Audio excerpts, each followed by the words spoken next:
नमस्कार सभी साथियों को। इस वीडियो में नर्सिंग के जो one liner most important question answer है वो अपन डिस्कस करेंगे। वीडियो को पूरा देखना और प्लीज़ लाइक कर देना। पहला क्वेश्चन है, सॉरी पहला नहीं है, 51 नंबर क्वेश्चन है। 1 से लेकर 50 तक क्वेश्चन है वो अपन ने पिछले वीडियो में देख लिए थे। इस वीडियो में 51 से लेकर 100 तक क्वेश्चन देखेंगे, 51 टू 100 क्वेश्चन। तो सबसे पहला क्वेश्चन है, what is the most common side effect of antipsychotic medication. Antipsychotic medication है, उसका मोस्ट कॉमन साइड इफेक्ट होता है वो EPS, extra pyramidal symptom. EPS में ईपीएस क्या होता है? Drug induced movement disorder. EPS है वो ड्रग इंड्यूस्ड मूवमेंट डिसऑर्डर होते हैं, जिनमें क्या क्या आता है? एक तो डिस्टोनिया, डिस्टोनिया और एकाथीसिया, एकाथीसिया और पार्किंसोनिज्म, पार्किंसोनिज्म और टार्डिव डिस्काइनेसिया। ये मूवमेंट डिसऑर्डर है, टार्डिव डिस्काइनेसिया। तो ये मूवमेंट डिसऑर्डर है। डिस्टोनिया का मतलब क्या होता है? Continuous spasm and muscle contraction.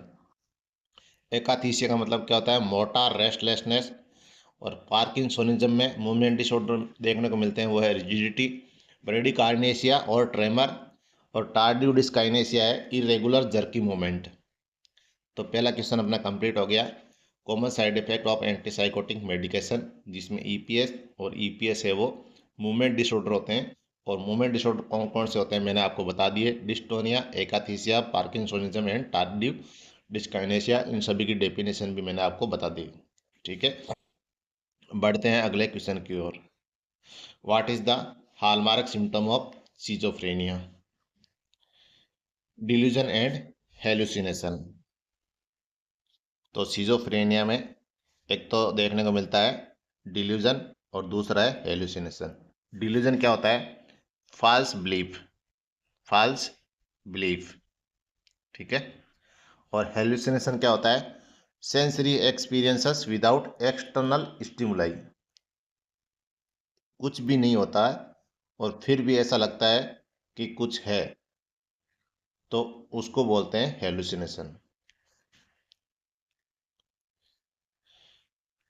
उसके बाद है, what is the classic sign of dehydration in infants? Correct answer है सनकेन फॉन्टेनेल। फॉन्टेनेल तो आपको पता ही है क्या होते हैं। ठीक है, ये ज़्यादा समझाने की जरूरत नहीं है। अगला क्वेश्चन है, what is the therapeutic range for digoxin? Correct answer है 0.5 टू 2.0 NG पर ml। तो ये थेरेप्यूटिक रेंज क्या है? थेरेप्यूटिक रेंज और डोजेज अलग अलग चीज़ होते हैं, आप इसमें कंफ्यूज मत होना। डोज तो अपन जो बाहर से देते हैं वो होता है, और थेरेप्यूटिक रेंज है वो जो ब्लड में ये लेवल जो मेंटेन होना चाहिए उसको बोलते हैं थेरेप्यूटिक रेंज। ठीक है। तो थेरेप्यूटिक रेंज है वो डाइजॉक्सिन की 0.5 से 2.0 NG पर ml है। अब देखते हैं डाइजॉक्सिन है क्या। डाइजॉक्सिन एक कार्डियक कार्डियक ग्लाइकोसाइड ड्रग है। कार्डियक ग्लाइकोसाइड, ग्लाइकोसाइड ड्रग है। ठीक है। डाइजॉक्सिन जो क्या काम आती है? हार्ट फेलियर और एट्रियल फिब्रिलेशन में इसको देते हैं। तो इसका लेवल ये जो ये मेंटेन रहना चाहिए 0.5 टू 2.0 NG पर ml। अगर इससे कम लेवल में है ब्लड में तो वो इफ़ेक्ट नहीं करेगा, कम इफ़ेक्ट करेगा। और ज़्यादा है तो वो टॉक्सिसिटी हो जाएगी। ठीक है। डाइजॉक्सिन टॉक्सिसिटी में आपको पता है ये डिजिबाइंड देते हैं। अगला क्वेश्चन है, what is the antidote for opioid overdose? Opioid overdose के लिए एंटीडोट है वो है नेलोक्सोन। देखो, ओपियोइड ओवरडोज होने से क्या होता है? रेस्पिरेटरी डिप्रेशन, सीडेशन और हाइपोटेंशन, ये चीज़ें देखने को मिलते हैं ओपियोइड ओवरडोज में। तो इसके लिए नेलोक्सोन नाम की एक ड्रग देंगे जो ओपियोइड एंटागोनिस्ट है। तो ये कैसे काम करती है, ये जो ओपियोइड के जो रिसेप्टर होते हैं ब्रेन में जहाँ ओपियोइड वर्क करती है, जाके जहाँ जुड़ती है ब्रेन में, तो उसको ये वहाँ से डिस्प्लेस कर देते हैं। अगला क्वेश्चन है, what is the normal range for central Venus pressure. Normal range कितनी होती है सेंट्रल वीनस प्रेशर की? 2 से 6 mm Hg, 2 to 6 mm Hg। और ये सेंट्रल वीनस प्रेशर क्या है, ये एक थोड़ा जो थोरासिक वेना क्या हुआ है ना, उसके अंदर प्रेशर है, उसको मेजरमेंट करते हैं, और वही है सेंट्रल वेनस प्रेशर। तो central venous pressure is a measurement of pressure in the thoracic vena cava. Thoracic vena cava जो राइट आर्टरियम के पास में होती है, और इसका नॉर्मल रेंज है वो 2 से 6 mm Hg होता है। अगर इसकी जो मेजरमेंट ज़्यादा आ रहा है तो इसका मतलब है कि बॉडी में फ्लूइड ओवरलोड हो रहा है, और अगर कम आ रहा है इसकी वैल्यू तो ये हाइपोवोलेमिया को इंडिकेट करता है। ठीक है, सेंट्रल वेनस प्रेशर आपको समझ में आ गया होगा। अगला जो क्वेश्चन है, what is the normal glomerular filtration rate. Normal जो ग्लोमेरुलार फिल्ट्रेशन रेट है वो है 90 to 120 ml पर मिनट। ये GFR क्या है? ग्लोमेरुलार फिल्ट्रेशन रेट का मतलब है कि अपनी जो किडनी है वो 1 मिनट में कितना ब्लड फिल्टर कर रही है, उसको बोलते हैं ग्लोमेरुलार फिल्ट्रेशन रेट। तो अपनी किडनी है वो 1 मिनट में 90 से 120 ml प्रति मिनट की रफ्तार से ब्लड फिल्टर करती है। ठीक है, अगर ब्लड इससे फिल्टर कम कर रही है तो इसका मतलब है कि अपने बॉडी में वेस्ट प्रोडक्ट है वो जमा हो रहे हैं, वो बाहर नहीं निकल रहे हैं।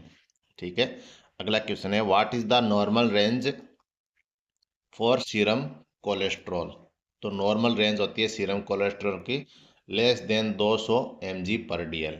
सीरम कोलेस्ट्रॉल लेवल है वो कार्डियोवेस्कुलर हेल्थ के लिए बहुत ज़रूरी है, तो इसका जो लेवल है वो 200 से कम होना चाहिए, और अगर इसका लेवल 200 से ज़्यादा है तो वो रिस्क ऑफ हार्ट डिजीज़ को इंडिकेट करता है, जिसके कारण कौन कौन समस्या हो सकती है। सबसे मेन समस्या है वो है एथेरोस्क्लेरोसिस। अगला क्वेश्चन है, what is the primary symptom of croup in children. Primary symptom of croup in children वो है बार्किंग कप, कुत्ता खांसी। जो कुत्ता भौंकता है वैसी खांसी आएगी। क्रूप एक वायरल इन्फेक्शन है जिसमें क्या होता है, लेरिंग्स, ट्रेकिया और ब्रोंकाई में इन्फ्लामेशन हो जाता है, जिसकी वजह से बार्किंग कफ देखने को मिलती है। और इसके साथ साथ इसमें स्ट्रीडोर, होआर्सनेस और डिफिकल्टी ब्रीथिंग भी देखने को मिलती है। स्ट्रीडोर, होआर्सनेस और डिफिकल्टी ब्रीथिंग। स्ट्रीडोर क्या होता है? स्ट्रीडोर, ये आपने नाम सुना ही होगा, high pitched wheezing sound. Stridor मतलब होता है high pitched wheezing sound.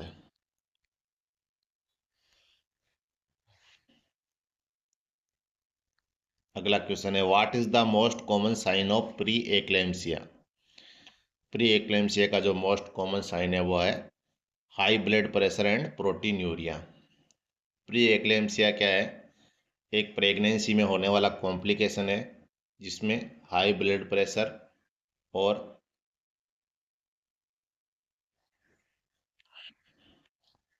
Protein urea देखने को मिलता है। प्रोटीन यूरिया का मतलब क्या है? यूरिन में प्रोटीन आना। ठीक है, अगला क्वेश्चन है, what is the common cause of nocturia in elderly patient. Nocturia मतलब क्या होता है? बार बार रात को पेशाब आना, फ्रीक्वेंट यूरिनेशन एट नाइट, जिसको बोलते हैं नोक्चूरिया। और ये है जो अल्डरली पेशेंट, जो बुढ़े पेशेंट होते हैं, उनमें BPH, बिनाइन प्रोस्टेटिक हाइपरप्लाजिया के कारण देखने को मिलता है। बिनाइन प्रोस्टेट हाइपरप्लाजिया क्या है? एक non cancerous enlargement of prostate gland है। एनलार्जमेंट ऑफ प्रोस्टेट ग्लैंड है जो कैंसरस नहीं है। ठीक है, जिसके कारण एनलार्ज हो जाती है तो यूरिथ्रा जो है वो है जो उसको दबा देता है। दबाने के कारण जो यूरिन का पूरा फ्लो नहीं आता है, जिसके कारण यूरिन है वो बार बार आता है। ठीक है। अगला क्वेश्चन है, what is the primary intervention to prevent deep vein thrombosis in bedridden patient. Bedridden patient है तो उसमें डीप वेन थ्रोम्बोसिस को रोकने के लिए क्या करना है अपन को।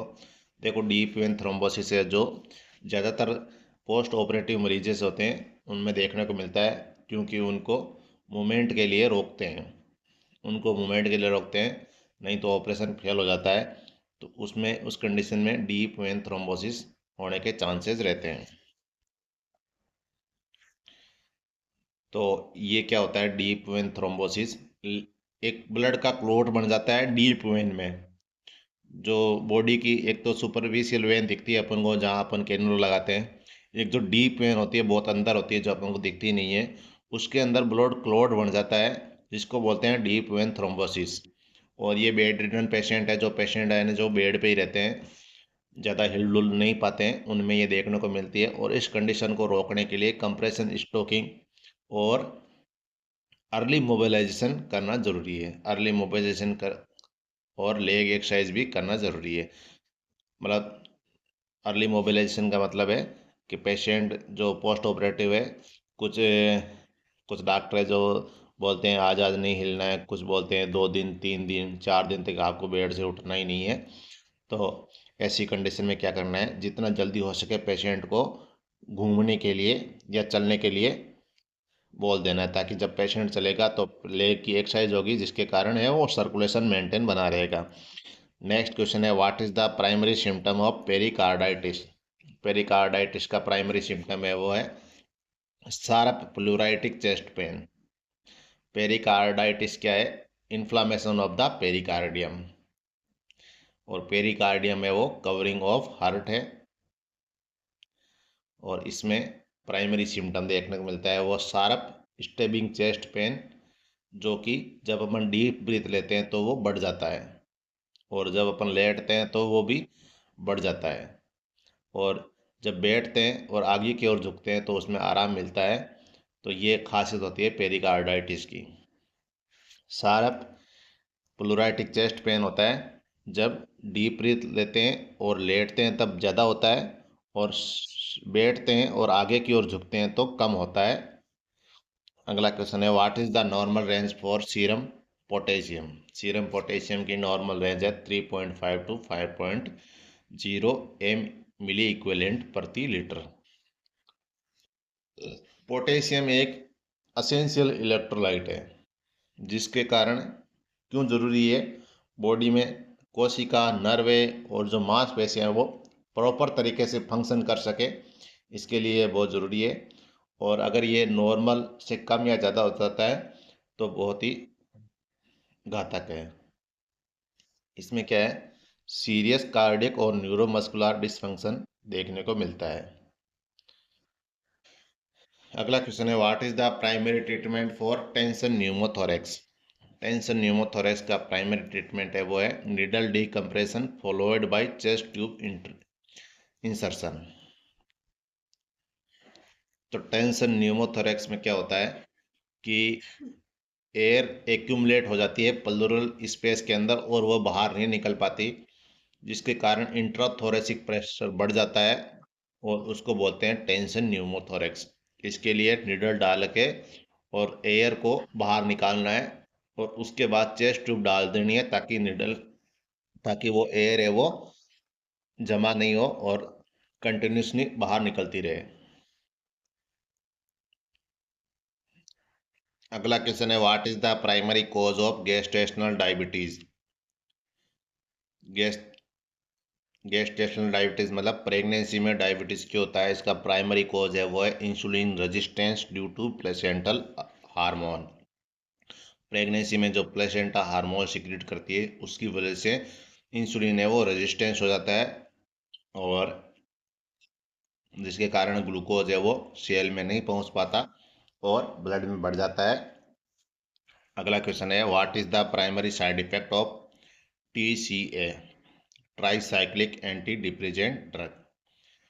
उनका प्राइमरी साइड इफेक्ट है वो है anti cholinergic effect, dry mouth और यूरिनरी रिटेंशन।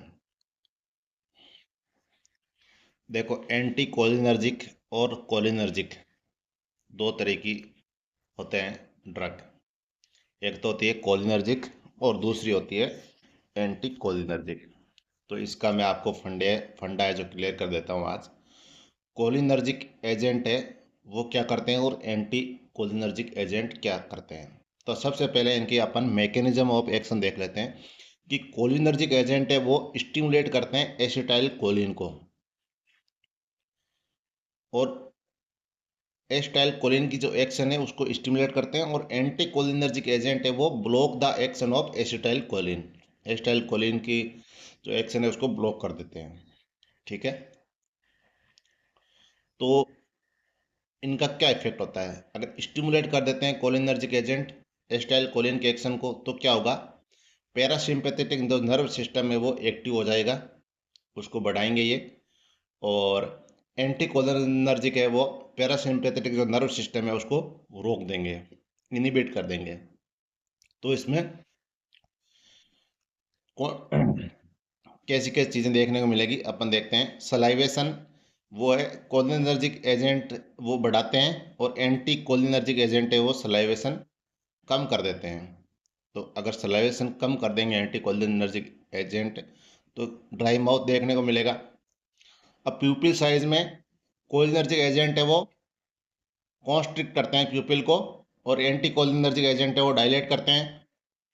अगर प्यूपिल कॉन्स्ट्रिक्ट होता है तो उसको बोलते हैं मियोसिस, और डायलेट होता है तो उसको बोलते हैं माइड्रिएसिस। हार्ट रेट पर क्या इफेक्ट होता है, हार्ट रेट है वो कोलिनर्जिक एजेंट है वो कम कर देते हैं जिसको ब्रेडिकार्डिया बोलते हैं। एंटी कोलिनर्जिक एजेंट है वो बढ़ा देते हैं जिनको टेकिकार्डिया बोलते हैं।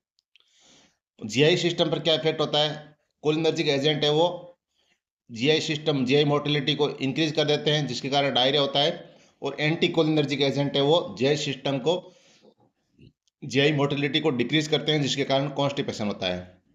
यूरिनरी आउटपुट में कोलिनर्जिक एजेंट है वो यूरिन को बढ़ाते हैं, और एंटी कोलिनर्जिक एजेंट है वो डिक्रीज करते हैं। ठीक है। तो ये कोलिनर्जिक एंटी कोलिनर्जिक आपके समझ में आ गया होगा। अगला क्वेश्चन है what is the therapeutic level range for phenytoin. Phenytoin की जो थेरेप्यूटिक लेवल रेंज है वो कितनी है, 10 से 20 माइक्रोग्राम पर एम एल। ठीक है। अगला है what is the antidote for benzodiazepine overdose. Benzodiazepine overdose के लिए एंटीडोट है वो है flumazenil. What is the primary focus of tertiary prevention, rehabilitation and prevention of disease progression, primary cause of hyper calcaemia in cancer patient में calcium क्यों बढ़ जाता है ब्लड में, तो इसका कारण है bone metastasis leading to bone resorption.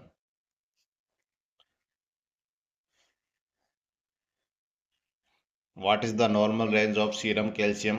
Serum calcium की नॉर्मल रेंज होती है वो 8.5 से 10.2 mg पर DL होती है। कैल्शियम है वो मसल कॉन्ट्रैक्शन, नर्व ट्रांसमिशन और ब्लड क्लॉटिंग के लिए इंपॉर्टेंट इलेक्ट्रोलाइट है। What is the hallmark sign of hepatic encephalopathy, asterixis, जिसको बोलते हैं flapping tremor, involuntary hand flapping देखने को मिलता है इसमें। अगला क्वेश्चन है what is the recommended treatment for patent arteriosus ductus arteriosus in premature infants. Patent ductus arteriosus क्या होता है, जो दिल में छेद होता है उसको PDA बोलते हैं, पेटेंट डक्टस आर्टेरियोसिस। और जो बच्चे जन्म से पहले ही सॉरी पूरे समय से पहले ही जो बच्चे जन्म ले लेते हैं उनमें ये कंडीशन देखने को मिलती है, जिसके लिए इंडोमेथासिन और आइबुप्रोफेन ड्रग देते हैं, जो कि क्या है, प्रोस्टाग्लैंडिन इनहिबिटर है, जो डक्टस आर्टरीज को क्लोज कर देते हैं प्रोस्टाग्लैंडिन लेवल को कम करके। अगला क्वेश्चन है characteristic what is the characteristic rash of scarlet fever. तो करेक्ट आंसर है sandpaper like texture. Scarlet fever है वो caused by streptococcus pyogenes and produce a diffuse erythematous rash with a rough sandpaper like texture। Sandpaper like texture, sandpaper क्या होता है? जो रेजमाल है उसको बोलते हैं सैंडपेपर। जब अपने कहीं लोहे पर जंग लग जाता है तो उसको रेजमाल को रगड़ते हैं ना, तो जो रेजमाल के ऊपर जो स्ट्रक्चर होती है, बारीक बारीक दाने होते हैं, तो वैसा टेक्सचर देखने को मिलता है स्कारलेट फीवर में। अगला क्वेश्चन है what is the main cause of oligohydramnios. Oligohydramnios का मेन कॉज है वो है fetal urinary tract abnormalities. Oligohydramnios जिसको क्या बोलते हैं? Low amniotic fluid, amniotic fluid है वो कम हो जाता है। फीटल यूरिनरी ट्रैक्ट अबनॉर्मलिटी जैसे रीनल एजेनेसिस और यूरिथ्रल ऑब्जेक्ट ऑब्स्ट्रक्शन की वजह से ये कंडीशन देखने को मिलती है। अगर जिससे क्या होता है, फीटल का यूरिन है वो प्रोडक्शन कम होगा, और जो कि एक यूरिन ही है, फीटस का जो यूरिन है वही एक मेजर कंपोनेंट है एमनियोटिक फ्लूइड का। नेक्स्ट क्वेश्चन है what is the main side effect of monoamine oxidase inhibitor, MAOI। तो मोनोएमाइन ऑक्सीडेज इनहिबिटर का साइड इफेक्ट है वो है hypertensive crisis with certain foods.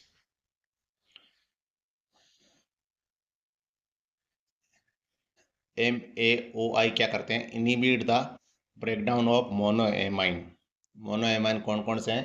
Serotonin और डोपामिन। इनका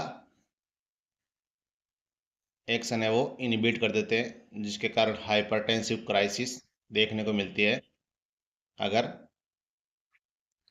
सर्टेन फूड्स वो कौन कौन से हैं? जो टायरामिन रिच फूड होते हैं।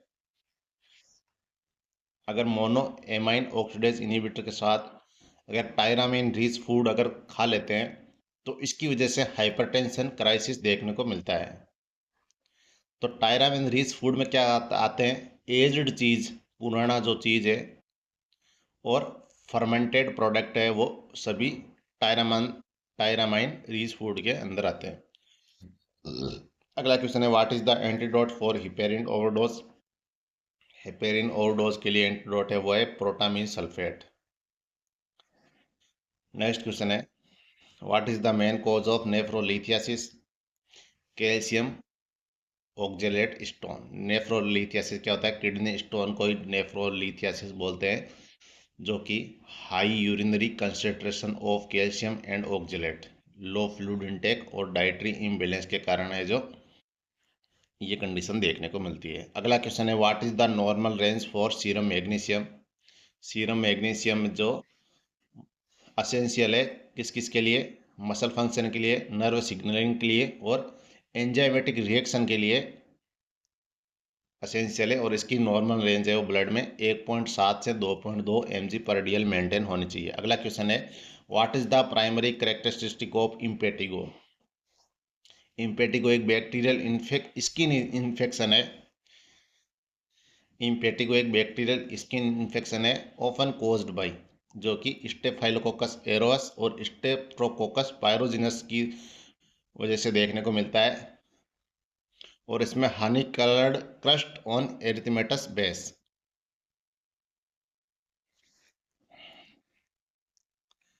अगला है what is the most common cause of hyperthyroidism, grave disease. What is the hallmark symptom of Addison disease, hyperpigmentation and hypotension। What is the primary treatment for Helicobacter pylori infection, triple therapy with 2 antibiotic and a proton pump inhibitor। What is the primary treatment for hemophilia A, replacement therapy with factor 8। What is the characteristic finding in celiac disease, Willis atrophy in the small intestine. What is the characteristic finding in retinal detachment? Sudden onset of flutter and flashes of light. What is the primary treatment for urinary incontinence in women? Pelvic floor muscle training, Kegel exercise बोलते हैं जिसको. What is the hallmark sign of Guillain-Barré syndrome? Ascending muscle weakness.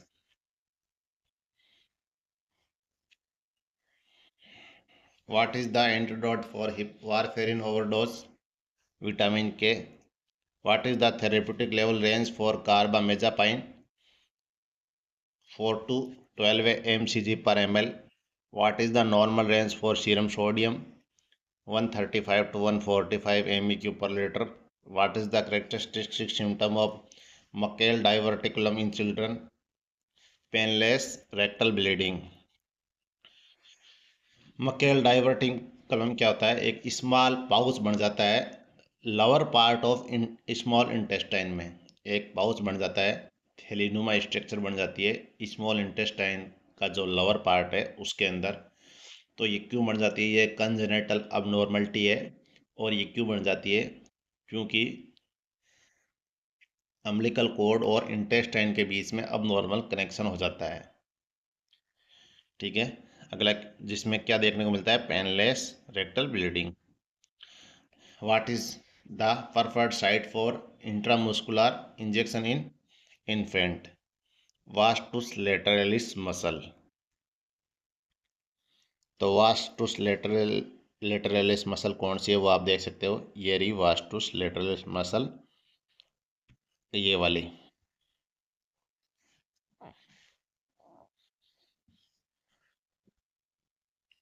What is the best practice for administering subcutaneous injection? Pinch the skin and insert the needle at a 45-degree angle. What is the characteristic symptom of tetralogy of Fallot? Cyanosis and tet spell during cyanosis or feeding. Cyanosis and tet spell during crying or feeding. Tetralogy of Fallot में क्या होता है? जब baby है वो रोता है और फीडिंग करता है तो उसके जो ऑक्सीजन की कमी हो जाती है ब्लड में और इसके कारण सियानोसिस देखने को मिलता है. स्पेशली स्किन में, नाखूनों में, और होठ है वो नीले पड़ जाते हैं. What is the best site for intravenous catheter placement in emergency situation? Emergency situation में आईवी कैनुला है वो कहाँ लगाते हैं? एंटीक्यूबाइटल फोसा में. ये आप देख सकते हो इमेज में, एंटीक्यूबाइटल फोसा.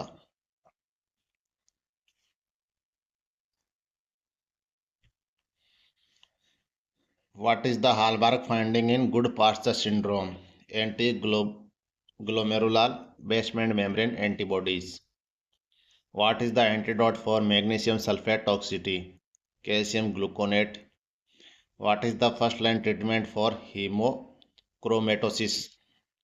फ्लेबोटॉमी. तो इसी के साथ इस वीडियो में अपन ने 51 से लेकर 100 तक जो वन लाइनर क्वेश्चन आंसर है कंप्लीट कर लिए हैं. तो आपको वीडियो कैसा लगा फीडबैक में ज़रूर बताना. आपको कैसा वीडियो पसंद है आप ये ज़रूर बताना फीडबैक में. विथ एक्सप्लेनेशन वाला या फटाफट से 50 वन लाइनर क्वेश्चन पढ़ लिए जाए. तो दोनों में से आपको कौन सी चीज़ वो पसंद है वो मैं अगले वीडियो में लेकर आऊँगा. तो विथ एक्सप्लेनेशन में बहुत टाइम लगता है, वीडियो लंबा हो जाता है, और विदाउट एक्सप्लेनेशन में वीडियो में फटाफट 50 क्वेश्चन है वो कवर हो जाते हैं. तो आपको कैसा वीडियो चाहिए? नेक्स्ट वीडियो लेकर आ रहे हैं 101 से लेकर 150 तक वन लाइनर क्वेश्चन. कमेंट ज़रूर करना और बताना वीडियो कैसा लगा. बहुत बहुत धन्यवाद देखने के लिए.